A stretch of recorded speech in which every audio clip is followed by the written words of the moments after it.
வீதியில பாருங்க எந்த அளவுக்கு என்று சொன்னால் சில சின்ன குழந்தைகள், ஒரு 6-7 வயசு குழந்தைகள் வந்து ஆடைகள் அலங்கோலமாக ஒரு அதாவது பிச்சை எடுத்துட்டு வரும். எப்படி மனிதர்கள் உள்ள மாறிக்கன்னு சொன்னா ஒரு 2 ரூபா போட மாட்டாங்க அதுக்கு. அதை யோசிக்கணும்.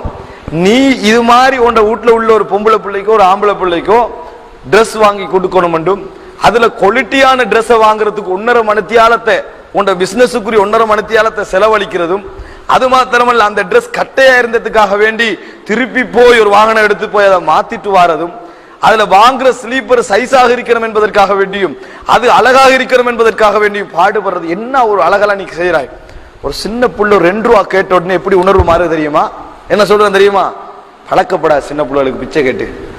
சின்ன பிள்ளைகளுக்கு பிச்சை கேட்டு பழக்கப்படாதான். உங்களை யார் பழக்க சொன்னது? கொடுத்துட்டு போங்கடா, முடிஞ்சு விளங்கிட்டா. 2 ரூபா கொடுக்கிறதுக்கு மனிதனுடைய உள்ளம் சொல்லுகின்ற ஒரு காரணம். அவன் மனிதன் அந்த நேரத்தில் என்ன செய்யணும் தெரியுமா? கண்ணீர் வடிக்க வேண்டும், உள்ளம் கவலைப்படணும்.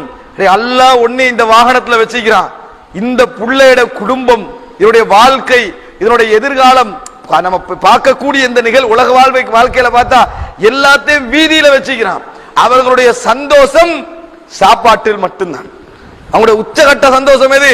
காலைக்கு சாப்பாடு அடிச்சிட்டு பகலுக்கு சாப்பாடு கிடைச்சா சந்தோஷம், பகலைக்கு கிடைத்து விட்டு இரவில் கிடைத்தால் சந்தோஷம் என்கின்ற உணர்வை கொஞ்சம் மீட்டி பார்க்கிறோம். இல்ல அந்த இடத்துல கொஞ்சம் இருந்து ஒரு மீட்டல் செய்யணும் சகோதரர்களே.